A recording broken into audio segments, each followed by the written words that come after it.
50%ನವರ ಹುಟ್ಟು ಹಾಕಿದ ಒಂದು ವಾದ ಇಡೀ ವಾದಗಳ ಜೊತೆ ಸಂಘರ್ಷ ಮಾಡ್ತಾ ಇಡೀ ಭಾರತೀಯ ಸಮಾಜದ ಮೇಲೆ ತನ್ನ ನಿಯಂತ್ರಣವನ್ನು ಹೇರಿದ್ದು ನಾವೆಲ್ಲ ನೋಡ್ತಾ ಇದ್ದೀವಿ. ಯಾವುದದು ವಾದ? ಮನುವಾದ. ಆ ಮನುವಾದವನ್ನ ಎದುರಿಸ್ತಾ ಕಾಲಕಾಲಕ್ಕೆ ಭಾರತದಲ್ಲಿ ಹುಟ್ಟಿದ ಅನೇಕ ವಾದಗಳಲ್ಲಿ ಬಸವವಾದವು ಕೂಡ ಒಂದು. ತಮಗೆಲ್ಲ ಗೊತ್ತಿದ್ದ ಹಾಗೆ ಡಾಕ್ಟರ್ ಪೋತೇಸರ್ ಅವರು ಬಾಬಾ ಸಾಹೇಬ್ ಅಂಬೇಡ್ಕರ್ ಅವರ ಕುರಿತು ಅನೇಕ ಪುಸ್ತಕಗಳನ್ನು ಮತ್ತು ಸಾಕಷ್ಟು ಕೆಲಸಗಳನ್ನು ಮಾಡಿರೋದ್ರಿಂದ ತಮಗೆಲ್ಲರಿಗೂ ಈ ಅಧ್ಯಯನ ಕೇಂದ್ರದಲ್ಲಿ ಇರೋದರಿಂದ ಅದರ ಪರಿಚಯ ಆಗಿದೆ ಅಂದ್ಕೊಳ್ತೇನೆ. ಹಾಗಾಗಿದ್ರೆ ಸಂವಿಧಾನದ ಕುರಿತು ಕೂಡ ತಮಗೆ ಗೊತ್ತಿರುತ್ತದೆ. ಈ ಬಸವವಾದ ಮತ್ತು ಸಂವಿಧಾನಕ್ಕೆ ಯಾವ ಲಿಂಕು ಯಾರಾದರೂ ಹೇಳ್ತೀರೇನು? ನಾವ್ಯಾಕೆ ಈ ಸಂವಿಧಾನಕ್ಕೂ ಮತ್ತು ಬಸವವಾದಕ್ಕೆ ತಳಕು ಹಾಕ್ತಾ ಇದ್ದೀವಿ? ವಿದ್ಯಾರ್ಥಿಗಳಲ್ಲಿ ಏನು ಸಂಬಂಧ ರೀ? 900 ವರ್ಷಗಳ ಹಿಂದೆ ಸಂವಿಧಾನದ ಕಲ್ಪನೆನೇ ಇರಲಿಲ್ಲ. ಬಸವವಾದಕ್ಕೂ ಮತ್ತು ಸಂವಿಧಾನಕ್ಕೂ ಏನು ಸಂಬಂಧ? ಸಂವಿಧಾನದ ಆಶಯಗಳು, ನಮ್ಮ ಮೊದಲ ಸಂವಿಧಾನದ ಆಶಯಗಳು ಗೊತ್ತಾಗಬೇಕು. ಆ ಸಂವಿಧಾನದ ಆಶಯಗಳನ್ನ ತಿಳ್ಕೊಂಡ ಮೇಲೆ ಬಸವವಾದ ಯಾವ ರೀತಿಯಲ್ಲಿ ಆ ಸಂವಿಧಾನದ ಆಶಯಗಳಿಗೆ ಪೂರಕವಾಗಿ ಕೆಲಸ ಮಾಡಿದೆ ಅನ್ನೋದನ್ನು ತಿಳ್ಕೊಂಡಾಗ ಬಹಳ ಸ್ಪಷ್ಟವಾಗಿ ಸಂವಿಧಾನಕ್ಕೂ ಮತ್ತು ಬಸವವಾದಕ್ಕೂ ಇರತಕ್ಕಂಥ ನಂಟನ್ನು ನಾವು ತಿಳ್ಕೊಳ್ಳಿಕ್ಕೆ ಸಾಧ್ಯ ಆಗ್ತದೆ. ನಾವು 12ನೇ ಶತಮಾನಕ್ಕೆ ಹೋದರೆ, 800 ವರ್ಷಗಳು 900 ವರ್ಷಗಳ ಹಿಂದೆ ಹೋದರೆ ಬಹುಶಃ ಯಾವ್ಯಾವ ರೀತಿಯ ಅಸಮಾನತೆಗಳು ಈ ಸಮಾಜದಲ್ಲಿ ತಾಂಡವ ಆಡುತ್ತಿದ್ದವು. ನಾನು ಬಹಳ ಸಂಕ್ಷಿಪ್ತವಾಗಿ ಒಂದು 4 ರಿಂದ 5 ಅಸಮಾನತೆಗಳನ್ನು ತಮ್ಮ ಎದುರುಗಡೆ ಇಡುತ್ತೇನೆ. ಮೊದಲನೇದು ಸಾಮಾಜಿಕ ಅಸಮಾನತೆ. ಸಾಮಾಜಿಕ ಅಸಮಾನತೆ ಜಾತಿ ವ್ಯವಸ್ಥೆ ಮತ್ತು ವರ್ಣ ವ್ಯವಸ್ಥೆಗಳಿಂದ ಕೂಡಿರುವಂಥದ್ದು. ಇಡೀ ಮಾನವ ಜಗತ್ತು ಅಷ್ಟೇ ಅಲ್ಲದೆ ಪ್ರಾಣಿ ಜಗತ್ತಿನಲ್ಲೇ ಭೇದ ಭಾವವನ್ನು ತೋರತಕ್ಕಂತಹ ಮನುವಾದ ಈ ಮಣ್ಣಿನಲ್ಲಿ ಸಾಮಾಜಿಕ ಅಸಮಾನತೆಯನ್ನು ಹುಟ್ಟು ಹಾಕಿ 95% ಜನರನ್ನು ತನ್ನ ಕಪಿಮುಷ್ಟಿಲಿಟ್ಕೊಂಡು ಶೋಷಿಸುವಂಥ ಕಾಲಘಟ್ಟ. ಆ ಸಾಮಾಜಿಕ ಅಸಮಾನತೆಯ ವಿರುದ್ಧ ಬಸವಣ್ಣ ಒಂದು ಚಳವಳಿಯನ್ನು ಹುಟ್ಟು ಹಾಕ್ತಾರೆ. ಬಹುಶಃ ನಾನು ಅವತ್ತು ಸರ್ ಮಾತಾಡಿದಾಗ ಜಾತಿ ನಿರ್ಮೂಲನೆ ಮತ್ತು ವಚನ ಚಳವಳಿ ಅಂತಲೇ ಸಬ್ಜೆಕ್ಟ್ ತಗೊಳ್ಬೇಕಾಗಿತ್ತು. ಬಹಳ ಲಿಮಿಟೆಡ್ ಆಗ್ತಿತ್ತೇನೋ ಅಂದ್ಕೊಂಡು ನಾನು ಬಸವವಾದ ಮತ್ತು ಸಂವಿಧಾನದ ಆಶಯಗಳಂತ ಈ ಸಬ್ಜೆಕ್ಟನ್ನು ಆರಿಸಿದೆ.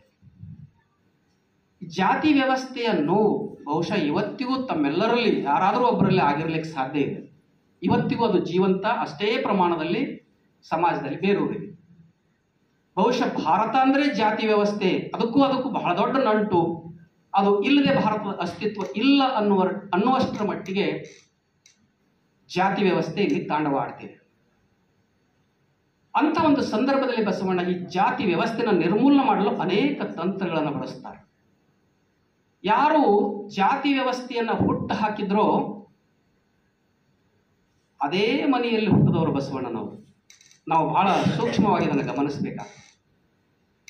ಅಲ್ಲಿ ಅನೇಕ ವಾದಗಳಿದ್ದಾವೆ. ಸಾಕಷ್ಟು ಜನ ಸಂಶೋಧಕರು ಇಲ್ಲ, ಅವರು ಅಂಥ ಮನೆಯಲ್ಲಿ ಹುಟ್ಟಲಿಕ್ಕೆ ಸಾಧ್ಯನೇ ಇಲ್ಲ ಅನ್ನುವಂಥ ವಾದವನ್ನು ಎದುರಿಡುತ್ತಾರೆ. ಅಲ್ಲಗಳಿತಾರೆ ಬಸವಣ್ಣ ಬ್ರಾಹ್ಮಣನಾಗಿರಲಿಲ್ಲ ಅಂತ. ಸಹಮತ ಇದೆ ನನಗೆ. ನಮ್ಮಲ್ಲಿ ಡಾಕ್ಟರ್ ಎಂ ಕಲಬುರ್ಗಿ ಅವರು ಗುರುತಿಸುವ ಹಾಗೆ 2 ಬಗೆಯ ಬ್ರಾಹ್ಮಣ ಸಮಾಜಗಳು ಭಾರತದಲ್ಲಿ ಅಸ್ತಿತ್ವದಲ್ಲಿದ್ದಾವೆ. ಒಂದು ದೇಶಸ್ಥ ಬ್ರಾಹ್ಮಣರು, ಒಂದು ವಿದೇಶಿ ಆರ್ಯ ಬ್ರಾಹ್ಮಣರು. ಬಹುಶಃ ತಮಗೆಲ್ಲ ಜಗತ್ತಿನ ಎಲ್ಲ ಧರ್ಮಗಳ ಬಗ್ಗೆ ತಿಳುವಳಿಕೆ ಇದ್ದರೆ 2 ಧರ್ಮಗಳು, ಜಗತ್ತಿನ 2 ಧರ್ಮಗಳು, ಅವು ಎಲ್ಲರನ್ನ ತಮ್ಮೊಳಗೆ ತಗೊಳ್ಳೋದಿಲ್ಲ. ಅಂದರೆ ಆ ಧರ್ಮಗಳು ಏಕಗವಾಕ್ಷಿ ಧರ್ಮಗಳು. ಆ ಧರ್ಮಕ್ಕೆ ಯಾರೂ ಒಳಗೆ ಬರುವಂತಿಲ್ಲ. ಅವರು ಬೇಕಾದರೆ ಜಗತ್ತಿನ ಎಲ್ಲ ಧರ್ಮಗಳು ಸ್ವೀಕಾರ ಮಾಡಬಹುದು. ಒಂದು ಯಹೂದಿ, ಇನ್ನೊಂದು ಬ್ರಾಹ್ಮಣ ಧರ್ಮ. ಮತ್ತು ಹಾಗಾದರೆ ಭಾರತದಲ್ಲಿ ದೇಶಸ್ಥ ಬ್ರಾಹ್ಮಣರು, ಆರ್ಯ ಮೂಲದ ಬ್ರಾಹ್ಮಣರು 2 ಹೆಂಗಂತ ನೀವು ಕೇಳಬಹುದು. ಇವತ್ತಿಗೂ ಯಹೂದಿಗಳು ಬೇರೆಯವ್ರನ್ನ ತಗೊಳ್ಳಲ್ಲ ಅನ್ನೋದರಲ್ಲಿ ಯಶಸ್ವಿಯಾಗಿ ಸಕ್ಸಸ್ ಇದ್ದಾರೆ. ಆದರೆ ಭಾರತದಲ್ಲಿ ಹಾಗಾಗಿಲ್ಲ. ಕಾಲಕಾಲಕ್ಕೆ ತಮಗೆ ಅನುಕೂಲವಾಗುವ ಸಂದರ್ಭಗಳಲ್ಲಿ ಇಲ್ಲಿನ ನೆಲಮೂಲದವರನ್ನ ಬ್ರಾಹ್ಮಣರಾಗಿ ಮತಾಂತರಗೊಳಿಸಿರುವ ಸಾಧ್ಯತೆಗಳು ಬಹಳ ದಟ್ಟವಾಗಿದ್ದಾವೆ. ನಾವು ಪುರಾಣಗಳನ್ನು ಓದಿದಾಗ ಪರಶುರಾಮಾದಿಯಾಗಿ ಅನೇಕ ಪುರಾಣದ ಪಾತ್ರಗಳು, ಸಪ್ತರ್ಷಿಯ ಗೋತ್ರಗಳು, ಇವರು ಯಾರೋ ಮೂಲದಲ್ಲಿ ಬ್ರಾಹ್ಮಣರಲ್ಲ. ಹಾಗಂದ್ರೆ ಇಲ್ಲಿಯ ನೆಲಮೂಲದವರು ಬ್ರಾಹ್ಮಣರಾಗಿರುವ ಸಾಧ್ಯತೆಗಳು ಇರುವುದರಿಂದ ಇದು ಒಂದನೇದು ನಮ್ಮ ಅನೇಕ ಜನರ ವಿದ್ವಾಂಸರ ಅನಿಸಿಕೆಯಂತೆ.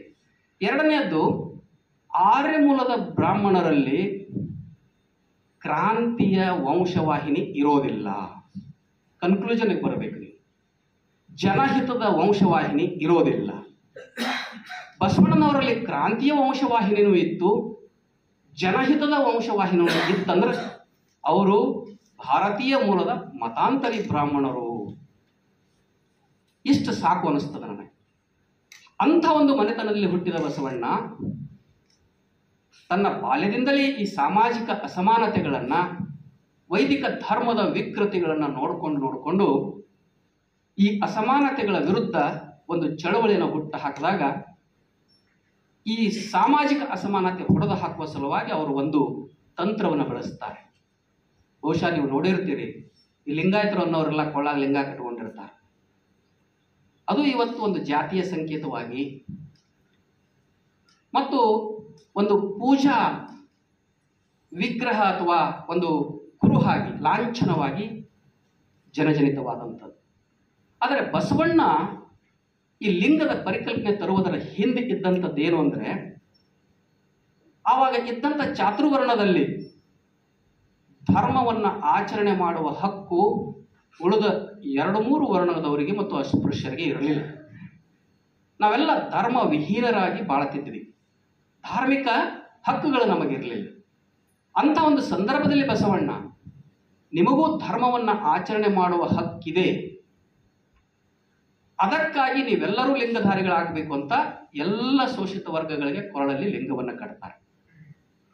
ಮೊದಲನೇದು, ಯಾರು ಲಿಂಗ ಕಟ್ಕೊಳ್ತಾರೋ ಅವರೆಲ್ಲರ ಪೂರ್ವಾಶ್ರಮದ ಜಾತಿಗಳು ಅಳಿದು ಹೋಗ್ತವೆ. ಇದು ಜಾತಿ ನಿರ್ಮೂಲನೆಯ ಮೊದಲ ಹೆಜ್ಜೆ. ಇದು ಇವತ್ತು ಲಿಂಗ ಕಟ್ಕೊಂಡವ್ರದೇ ಒಂದು ಜಾತಿಯಾಗಿದ್ದು ದುರಂತದ ಮಾತು. ಜಾತಿ ವ್ಯವಸ್ಥೆಯನ್ನು ನಿರ್ಮೂಲನೆ ಮಾಡುವ ಸಲುವಾಗಿ ಇಷ್ಟಲಿಂಗದ ಪರಿಕಲ್ಪನೆ. ಮುಂದುವರೆದ ಅವರು ಇನ್ನೊಂದು ಹೇಳ್ತಾರೆ, ಇದು ಅರಿವಿನ ಕುರುಹು. ಇದು ದೇವರಲ್ಲ, ಇದೇನು ಅರಿವಿನ ಕುರುಹು. ಅರಿವಂದ್ರೆ ಏನ್ರಿ? ಜ್ಞಾನ, ತಿಳುವಳಿಕೆ. ಯಾವುದರ ಕುರಿತು? ಯಾವುದರ ಕುರಿತು ಜ್ಞಾನ, ಯಾವುದರ ಕುರಿತು ತಿಳುವಳಿಕೆ? ಶತಮಾನಗಳಿಂದ ನಮ್ಮನ್ನು ಶೋಷಿಸುತ್ತಿರುವ ವೈದಿಕ ಮೌಢ್ಯಗಳ ಕುರಿತಾದ ಅರಿವು. ಯಾರು ನಮ್ಮನ್ನು ಶೋಷಣೆ ಮಾಡ್ತಾ ಇದ್ದಾರೆ, ಯಾವ ವ್ಯವಸ್ಥೆ ನಮ್ಮನ್ನು ಶೋಷಣೆ ಮಾಡ್ತಾ ಇದೆ ಅನ್ನುವುದರ ಕುರಿತು ಅರಿವುಗೊಂಡವ ಲಿಂಗಾಯತ. ಆತನ ಕೊರಳಲ್ಲಿರೋದೇನು? ಅರಿವಿನ ಕುರುಹು. ಅದಕ್ಕೆ ಒಂದು ಕಡೆ ಜನಪದದಲ್ಲಿ ಒಬ್ಬ ಮಹಿಳೆ ಬಹಳ ಹೆಮ್ಮೆಯಿಂದ ಒಂದು ಜನಪದ ಸಾಲುಗಳಲ್ಲಿ ಹೇಳ್ತಾಳೆ, ಹಚ್ಚಿ ಹಣಿಯ ಮೇಲೆ 3 ಬಟ್ಟಿನ ವಿಭೂತಿ, ಹಚ್ಚಿ ಹಣಿಯ ಮೇಲೆ 3 ಬಟ್ಟಿನ ವಿಭೂತಿ, ಇಚ್ಛೆಯುಳ್ಳ ಲಿಂಗ ಎದೆ ಮೇಲೆ ಇದ್ದರೆ ಕಿಚ್ಚಿನ ಬೆಂಕಿ ತುಳದೇನ. ಈ ಜನಪದ ಸಾಲು ತಾನು ಲಿಂಗಾಯತ ಅನ್ನುವ ಹೆಮ್ಮೆಯಿಂದ ಹೇಳದಂಥದ್ದಲ್ಲ. ಲಿಂಗಾಯತ ಧರ್ಮದ ಅಷ್ಟಾವರಣಗಳಲ್ಲಿ ಬರತಕ್ಕಂಥ ವಿಭೂತಿಯನ್ನು ಧಾರಣೆ ಮಾಡಿ ಅಷ್ಟಾವರಣಗಳಲ್ಲಿ ಬರತಕ್ಕಂಥ ಅರಿವಿನ ಕುರುಹದ ಲಿಂಗವನ್ನ ಇಚ್ಛೆಯುಳ್ಳ ಅಂದರೆ ಇಷ್ಟಲಿಂಗ ಎದಿ ಮೇಲೆ ಕಟ್ಕೊಂಡ್ರೆ ನನಗೆ ಶತಮಾನಗಳಿಂದ ಸುಡುತ್ತಿರುವ ವೈದಿಕ ಮೌಢ್ಯ ಏನದಲ್ಲ ಅಂಥ ಬೆಂಕಿ ಕಾಲಾಗ ಹಾಕಿ ಹೊಸಕಿ ತುಳಿಯುವ ಶಕ್ತಿ ಬರ್ತದ ಅನ್ನುವ ಅರ್ಥವನ್ನು ಹೊಂದಿರುವ ಜನಪದ ಸಾಲೆ. 3ನೇ ಕಾರಣ ಇಷ್ಟಲಿಂಗ ತಂದಿದ್ದು ಜನ ಮಂದಿರಗಳಿಗೆ ಹೋಗೋದನ್ನ ತಡೆಯೋದು. ನಮಗೆಲ್ಲ ಗೊತ್ತಿದ್ದ ಹಾಗೆ ಮಂದಿರಗಳಂದ್ರೆ ವ್ಯಭಿಚಾರದ, ಸುಲಿಗೆಯ ಕೇಂದ್ರಗಳು. ಇವತ್ತಿಗೂ ಆ ಕಾಲದಲ್ಲಿ ಹೇಗಿತ್ತು ಹಾಗೆ ಜನ ಮಂದಿರಗಳಿಗೆ ಹೋಗಿ ಶೋಷಣೆಗೊಳಗಾಗೋದನ್ನು ತಪ್ಪಿಸುವ ಸಲುವಾಗಿ ಅವರು ಇಷ್ಟಲಿಂಗವನ್ನು ಧಾರಣೆ ಮಾಡಿಸ್ತಾರೆ. 4ನೇ ಕಾರಣ ಅಧ್ಯಾತ್ಮ. ಈಗ ಕಲಬುರಗಿ ನಗರದಲ್ಲಿ ಮೊನ್ನೆ ಬಹಳ ದೊಡ್ಡ ಗಲಾಟೆ ಆಯಿತು. ಮನುವಿನ ಸಂತಾನಗಳು ವಚನ ದರ್ಶನ ಅನ್ನುವ ಪುಸ್ತಕವನ್ನು ಬಿಡುಗಡೆ ಮಾಡಿ ಇಲ್ಲಿ ರಾಡಿ ಎಬ್ಸಿದ್ದು ತಾವೆಲ್ಲ ಕೇಳಿರ್ತೀವಿ. ಇಡೀ ವಚನ ಚಳವಳಿಯನ್ನು ಒಂದು ಭಕ್ತಿಯ ಚಳವಳಿ ಅಂತ ಅಥವಾ ಮನುವಾದದ ಕನ್ನಡಕ ಹಾಕೊಂಡು ಓದಬೇಕಂತ ಫರ್ಮಾನ ಹೊಡಿಸಿದ ಖಾವಂದರಗಳದು ಮತ್ತು ಶನಿ ಸಂತಾನಗಳ ಅಭಿಯಾನನೇ ವಚನ ಅಭಿಯಾನ. ಅದು ಭಕ್ತಿಯ ಚಳವಳಿ ಅಲ್ಲ.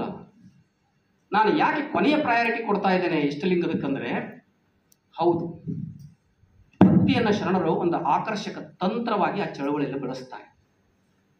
ಬಹುಶಃ ಭಾರತೀಯರಲ್ಲಿ ಮನೆ ಮಾಡಿದ ಆಸ್ತಿಕತೆ ಮತ್ತು ಭಾವುಕತೆ ಇದನ್ನು ಹೇಗೆ ಬಳಸಬೇಕು ಅನ್ನುವ ಒಂದು ತಂತ್ರವಾಗಿ ಇಷ್ಟಲಿಂಗದ ಅನುಸಂಧಾನ. ನಾವಿವತ್ತು ಇಷ್ಟಲಿಂಗ ಪೂಜೆ ಅಂದ್ಬಿಡ್ತೀವಿ, ಪೂಜೆ ಅಲ್ರದು, ಅನುಸಂಧಾನ. ಅದಕ್ಕೆ ಡಾಕ್ಟರ್ ಎಂ ಕಲಬುರ್ಗಿ ಅವರು ಹೇಳ್ತಾರೆ, ಒಂದು ಕಡೆ ಒಬ್ಬ ಕುಲಕರ್ಣಿ ಜೋಶಿ ದೇಶಪಾಂಡೆ ಮನೆಗೆ ಹೋಗಿ ಏನು ಮಾಡ್ತಾರ್ರಿ ಅಣ್ಣವರು ಅಂತ ಅವ್ರ ಶ್ರೀಮತಿಗೆ ಕೇಳಿದ್ರೆ ಅವ್ರು ಹೇಳ್ತಾರಂತ ಪೂಜಾ ಮಾಡ್ಲಿಕ್ಕತ್ತಾರ್ರಿ ಅಂತ. ಒಬ್ಬ ಲಿಂಗಾಯತರ ಮನೆಗೆ ಹೋಗಿ ಅಣ್ಣವ್ರು ಏನು ಮಾಡ್ತಾರೆ ಅಂತ ಕೇಳಿದ್ರೆ ಅವ್ರ ಶ್ರೀಮತಿ ಏನಂತ ಹೇಳ್ತಾರ, ಪೂಜಾ ಮಾಡ್ಕೊಳಕತ್ತಾರ್ರಿ. ವ್ಯತ್ಯಾಸ ನೋಡ್ರಿ ಎಷ್ಟದ. ಅಲ್ಲಿ ಪೂಜಾ ಮಾಡ್ಲಕತ್ತಾರ, ಮಾಡವ ಒಬ್ಬದನ, ಮಾಡಿಸ್ಕೊಳ್ಳೋ ಒಬ್ಬ ಬ್ಯಾರೇನೇ ಅದ. ನರ ಮತ್ತು ನಾರಾಯಣನ ನಡುವೆ ಇರುವ ಕಂದಕವನ್ನು ಹೊಡೆದು ಹಾಕಿ ಪೂಜಾ ಮಾಡ್ಕೊಳ್ಳೋದು ಅಂದ್ರೆ ನನ್ನೊಳಗೆ ದೇವರನ್ನ ಹುಡುಕುವ ಪರಿಕಲ್ಪನೆ ಬಸವಣ್ಣ ಹುಟ್ಟು ಹಾಕ್ತಾರ. ಈ ಮಾಧ್ಯಮದ ದೇವಸ್ಥಾನಕ್ಕೆ ಹೋಗಬೇಡ್ರಪ್ಪ, ಇದನ್ನು ಕೊಳ್ಳ ಕಟ್ಕೋರಿ, ಇದರ ಜೊತೆ ಅನುಸಂಧಾನ ಮಾಡ್ರಿ. ಇದು ತ್ರಾಟಕ ಯೋಗದ ಕಾನ್ಸಂಟ್ರೇಷನ್ ಹೆಚ್ಚಾಗ್ತದ. ಬಹಳ ಜನ ನಾಸ್ತಿಕರು ಕೇಳ್ತಾರೆ, ಲಿಂಗಾಯತರು ಲಿಂಗಾಯ ಕಟ್ಕೊಳ್ತಾರ, ಬಿಟ್ಟು ಬಿಡ್ಬೇಕು. ಇಡೀ ವಚನ ಚಳುವಳಿಯ ವರ್ಟಿಬ್ರೆ ಬೆನ್ನು ಮೂಳೆ ಇಷ್ಟಲಿಂಗ ಅನುಸಂಧಾನ. ಮೊದಲ 3 ಕಾರಣಗಳು. ಕೊನೆಯ 4ನೇ ಕಾರಣ ಅದಕ್ಕೆ ಪ್ರಯಾರಿಟಿ ಇಲ್ಲ ಅಂತ ನಾನು ಹೇಳೋದಿಲ್ಲ. ಒಂದು ಸಲ ನೀವು ಇಷ್ಟಲಿಂಗವನ್ನು ಕಟ್ಕೊಂಡಾದ ಮೇಲೆ, ನೀವು ಅದರ ಜೊತೆ ಅನುಸಂಧಾನ ಮಾಡದ ಮೇಲೆ ನಿಮ್ಮಲ್ಲಿ ಆಗುವ ಪರಿಣಾಮಗಳೇನು? ಸಮರಸ, ಸಮಕಳೆ, ಸಮಭಾವಗಳು ಸಾಧಕನಲ್ಲಿ ಅಳವಟ್ಟು ನಾನು ನೀನು ಅನ್ನುವ ಭೇದಗಳು ಅಳೆದು ಹೋಗಿ ನಾವೆಲ್ಲರೂ ಒಂದೇ ಅನ್ನುವ ಭಾವ ಅಲ್ಲಿ ಮೂಡಬೇಕು. ಆವಾಗ ಇಷ್ಟಲಿಂಗ ಅನುಸಂಧಾನದ ಪರಿಣಾಮಗಳು ನಿಜವಾಗಲೂ ಆ ವ್ಯಕ್ತಿ ಮೇಲೆ ಆಗ್ತವೆ. ಹಾಗಾಗಿದ್ದು ಸಹ ನಿಜ. ಹಾಗಾಗಿನೇ ಬ್ರಾಹ್ಮಣ ಮದುವೆಯ ಬಸವಣ್ಣನಿಂದ ಹಿಡಿದು ಸಮಗಾರ ಹರಳೆಯನವರೆಗೆ ಕಲ್ಯಾಣದಲ್ಲಿ ಅಸಂಖ್ಯಾತ ಶರಣರು ಅಮರ ಗಣಾಂಗಗಳು ಒಂದೇ ಧ್ವನಿಯಲ್ಲಿ ಮಾತಾಡಿ ಒಂದೇ ಕಡೆಗೆ ಕೂತು ಊಟವನ್ನು ಮಾಡಿ ಚರ್ಚೆಗಳನ್ನು ಮಾಡಿ ಬದುಕಲಿಕ್ಕೆ ಸಾಧ್ಯ ಆಗಿದ್ದೇ ಇಷ್ಟಲಿಂಗ ಅನುಸಂಧಾನದ ಪರಿಣಾಮವಿದೆ. ಇವತ್ತು ಇಷ್ಟಲಿಂಗ ಅನುಸಂಧಾನ ನಾವು ಮಾಡಿ ಕಟ್ಕೊಂಡು ಕೂಡ ನಮ್ಮ ಉಪಜಾತಿಗಳಿಂದಲೇ ನಾವು ಹೊರಗೆ ಬರ್ತಾ ಇಲ್ಲ ಅಂದಾಗ ಲಿಂಗದ ಪರಿಣಾಮ ನಿಮ್ಮ ಮ್ಯಾಲಿಲ್ಲ, ಬಿಟ್ಟು ಬಿಡ್ರಿ ಅಂತ ನಾಸ್ತಿಕರು ಹೇಳೋದ್ರೊಳಗೂ ಅರ್ಥ ಅದ ಅಂತ ನಾನು ಅಂದ್ಕೊಳ್ತೇನೆ. ಈ 4 ಕಾರಣ, ಸಾಮಾಜಿಕ ಸಮಾನತೆ ನಮ್ಮ ಸಂವಿಧಾನದ ಆಶಯ ಕೂಡ ಅದನ್ನೇ ಬಸವವಾದ ಹೇಳ್ತದೆ. ಸಮಾಜದಲ್ಲಿ ಎಲ್ಲರೂ ಸಮಾನರು. ಇದರ ಮೂಲಕ ಲಿಂಗದ ಸಂಸ್ಕಾರದ ಮೂಲಕ. ತಮಗೆಲ್ಲ ಗೊತ್ತಿದನೆಲ್ಲ ಗೊತ್ತಿಲ್ಲ, ಪ್ರಾತಸ್ಮರಣೀಯರಾದ ಹರಡಕ್ಕ ಮಂಜಪ್ಪನವ್ರ ಬಗ್ಗೆ ಕೇಳಿರ್ತೀರಿ. ಅವರಿಗೆ ರಾಷ್ಟ್ರ ಧರ್ಮ ದ್ರಷ್ಟಾರರು ಅಂತಲೂ ಕೂಡ ಕರೀತಾರೆ. ಅವ್ರ ತಂದೆ ಯಾರು ಗೊತ್ತಿಲ್ಲ, ದಾಸಿಪುತ್ರರು. ಒಂದು ವಚನವನ್ನು ತಗೊಂಡು ಒಬ್ಬ ಮಠಾಧೀಶರ ಹತ್ರ ಹೋಗ್ತಾರ. ಅವರು ದಾಸಿಪುತ್ರನಾಗಲಿ ವೇಶ್ಯಾಪುತ್ರನಾಗಲಿ ಲಿಂಗ ಕಟ್ಕೊಂಡವ್ರೆಲ್ಲರೂ ಸಮಾನರು ಅಂತ ಹೇಳ್ತದೆ ನಿಮ್ಮ ವಚನ, ನನಗೆ ಲಿಂಗ ಕಟ್ತೀರೇನು ಅಂತ ಕೇಳ್ತಾರ ಅವರು. ನಮ್ಮ ಮಠಗಳು ಪೂಜಾ ಭಜನಿ ಪ್ರಸಾದ ಪಲ್ಲಕ್ಕಿ ಇದು ಬಿಟ್ಟು ಹೊರಗೆ ಇನ್ನೂ ಬಂದಿದೆ. ಇವರಿಗೂ ಆಶ್ಚರ್ಯ ಆಗ್ತದೆ, ಏನಿದು ವಚನ? ಕೊನೆಗೊಬ್ಬ ಪ್ರಗತಿಪರ ಮಠಾಧೀಶರು ಹೌದು ಕಟ್ತೀವಂತ, ಬಸವಣ್ಣನ ಆಶಯದ ಅಂದ್ರೆ ಕಟ್ತೀವಿ. ಈ ಸಂಪ್ರದಾಯವಾದಿಗಳಿಗೆ ಹೆದರಿ ರಾತ್ರಿ 12 ಗಂಟೆಯ ನಂತರ ಹರಡೇಕರ್ ಮಂಜಪ್ಪನವರಿಗೆ ಲಿಂಗ ಸಂಸ್ಕಾರ ಆಗ್ತದೆ. ಸಾಮಾಜಿಕ ಸಮಾನತೆಯ ಹರಿಕಾರರು ಶರಣರು ಸಂವಿಧಾನದ ಆಶಯಗಳನ್ನು 800 ವರ್ಷಗಳ ಹಿಂದೆ ಕನ್ನಡ ಮಣ್ಣಿನಲ್ಲಿ ಬಿತ್ತಿದವರು ಬಸವಾದಿ ಶಿವಶರಣರು. ಸತ್ಯವನ್ನು ಪ್ರತಿಪಾದಿಸುವ, ಜನರನ್ನು ಜಾಗೃತಿಗೊಳಿಸುವ ನನ್ನ ವಿಡಿಯೋಗಳನ್ನು ತಪ್ಪದೆ ಎಲ್ಲರೂ ನೋಡುತ್ತೀರಿ. ನೋಡಿದಾದ ಮೇಲೆ ಈ ವಿಡಿಯೋಗಳನ್ನು ನೀವಷ್ಟೇ ನೋಡಿ ಮರೆತು ಬಿಡದೆ ನಿಮ್ಮ ಸಮೀಪದ ಬಂಧುಗಳಿಗೂ ಸ್ನೇಹಿತರುಗಳಿಗೂ ಹಂಚಿಕೊಳ್ಳುವುದನ್ನು ಮರೆಯದೆ ನನ್ನ ಈ ಚಾನಲ್ನಲ್ಲಿ ಬರತಕ್ಕಂಥ ಜಾಯಿನ್ ಆಪ್ಷನನ್ನು ನಿಮ್ಮದಾಗಿಸಿಕೊಳ್ಳಿ. ಈ ಚಾನಲ್ಗೆ ಸದಸ್ಯರಾಗುವ ಮೂಲಕ ಚಾನಲನ್ನು ಬಲಪಡಿಸುವ ಕಾರ್ಯ ನೀವು ಮಾಡ್ತಾ ಹೋದರೆ ನಾನು ಕೂಡ ಅನೇಕ ನಿಗೂಢವಾಗಿ ಮರೆಯಾದ ವಿಷಯಗಳು ತಮ್ಮೆದುರುಗಡೆ ಇಡ್ತಾ ಹೋಗ್ತೇನೆ. ಎಲ್ಲರಿಗೂ ಶರಣ.